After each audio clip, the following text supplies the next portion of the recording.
Hey everybody, Ronan Chris Murphy here, and welcome to the beautiful snowy Berkshires and episode 2 of my studio build diary. But I gotta throw something out here. Doing this diary thing, I hope it's gonna be fun for me. I hope it's gonna be entertaining for you and hopefully educational as well. But truth is, as a pro, there's some kind of risks involved with this. You see, because despite being the world's first audio blogger and all of that, making a lot of videos is not how I really make my money. I make my living producing, mixing, and mastering music for people all around the world. And, you know, those of us who do this as our day job, you know, one of the things we try and do is get the studio looking amazing. And the only thing that goes out there on social media is that amazing staged photo of the studio. I'm planning on bringing you guys along for the journey. So, and this is only useful to anybody if I kind of walk you through the good, the bad, and the ugly. And hopefully at the end of this, we're going to have a beautiful, amazing studio that works really well. I'm confident that we can. But truth is, as we go, you guys are gonna see, hey, here's a not so perfect scenario. This is how I'm wrestling with it. This is a compromise that I'm going to have to live with when I build out the space. So you guys are gonna get to see the bad and the ugly on my journey to hopefully what'll be really, really good. Here we go for episode 2. I hope it's fun, I hope it's educational, and yeah, enjoy the good, the bad, and the ugly on the way. Here we go. So before we get into the immediate work, I'm gonna show you phase 3. So phase 3 is this part of the barn. And look at all this beautiful space. And also above that ceiling there is actually a big vaulted ceiling, another big vaulted ceiling. So in the future, I've got fantasies about reworking this, but honestly, that's gonna be 1 to 2 years out maybe, because I've got other stuff to spend my money and time on. But I don't quite know what this will be. It's a great space. Currently, it's going to house my car.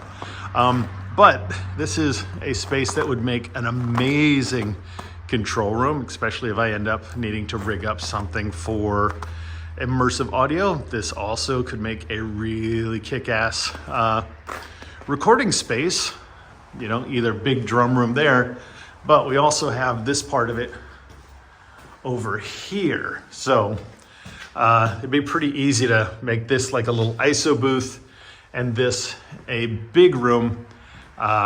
So that's it. So, but we'll see what life is like in a year or two at that point. But phase 2, which is actually going to have to happen a lot sooner than later, is over here.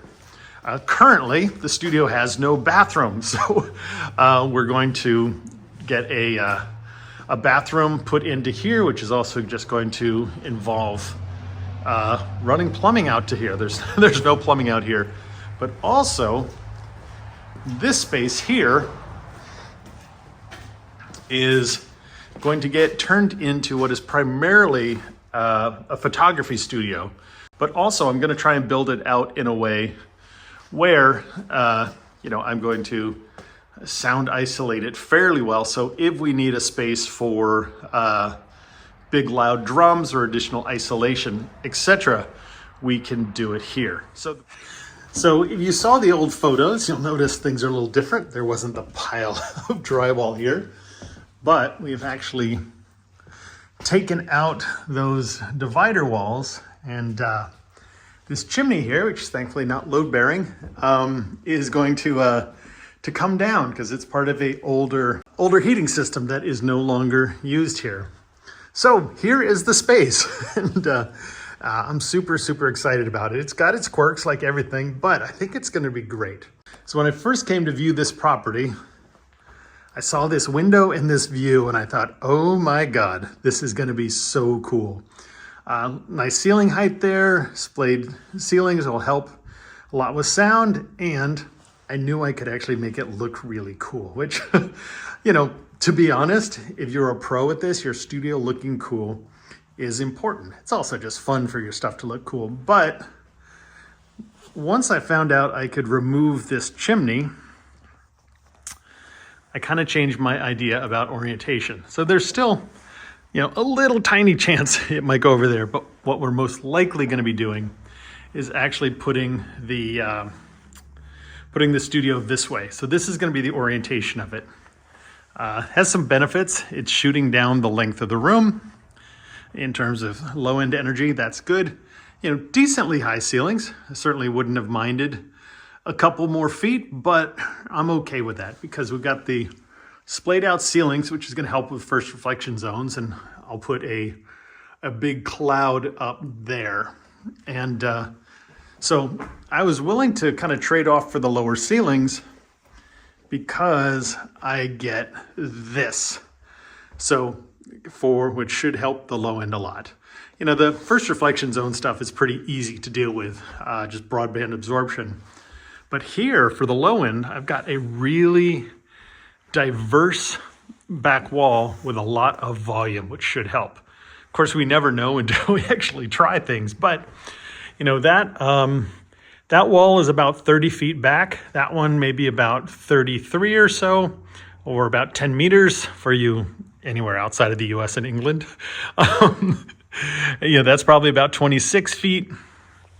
And I even have this over here. Honestly, I think this might end up being more trouble than good.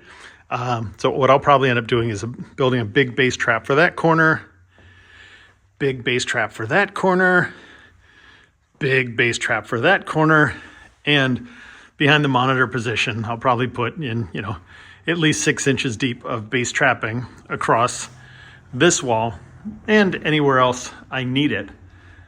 And speaking of bass trapping, one of the things I might do, unless I find a really good use for it, I'll certainly try, is maybe fill this whole cavity up with mineral wool or Owens Corning 705. And that should actually take a lot of bass energy out of the room. And there's one other wacky thing I'm gonna try. It may be more trouble than it's worth. But here, this door, remember I said there was that phase 3, the big part of the barn with vaulted ceilings above? Well, here we are. So this might get used as something else, but for now, I'm going to, do some testing with this open and this closed, because open, theoretically, we've got more room for the low end energy to just escape this room and get into there. And if it does help, what I'll end up doing is essentially removing these doors and building a wall there of, again, Owens Corning 705 or some kind of equivalent there. So, but it's going to have to be a big improvement. If we're getting another 3-4 dB of linearity, maybe yes. If it's half a dB or a dB, I don't think so. Hey, one quick note, if you are digging the Studio Build Diary, feel free to subscribe and all that kind of stuff. But I don't do enough videos to intentionally fool the YouTube algorithm. I put them out when I've got something to say. So if you want to stay up to date on that, you might want to consider going to RonanChrisMurphy.com, getting on the newsletter where I also will do recording tips and info about my live events and that sort of thing. And also over on my Instagram page, you can follow me there because I will be doing a lot of kind of small little 30-second updates and stuff like that as we go. So if you're digging this and actually want to follow along this journey with me, consider joining the mailing list and following me over on Instagram. So the thing about this place, and one of the reasons I bought it, is I really need a place that's going to sound amazing for monitoring, but also I want a place that's a really fun, vibey, creative hang, because the truth is I make my best money mixing and mastering for people around the world. But I love producing records, and I love just writing, and I love hanging out, collaborating with people. So that stuff is really important to me. So I really want a place that's going to be, again, kind of like a mullet, all business up there and then fun and party in the back. Yeah, so I'm kind of basically building the mullet of recording studios. So this is gonna have to actually sound fantastic with acoustic treatment. I'm gonna do a ton of work with placement and all of that testing to get that sounding great. There'll be probably my big rack over there, a low rack with mic pre's, compressors, interfaces.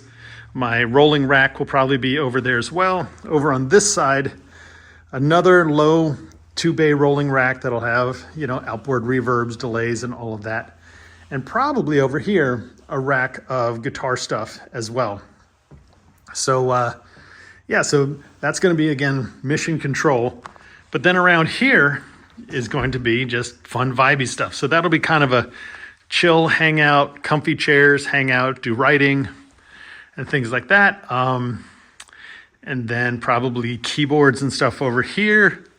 I'm not sure. Guitar amps might tuck over there, or I might tuck speakers back there. So back there might actually end up being like a little ISO room for guitar amps, but we're not sure.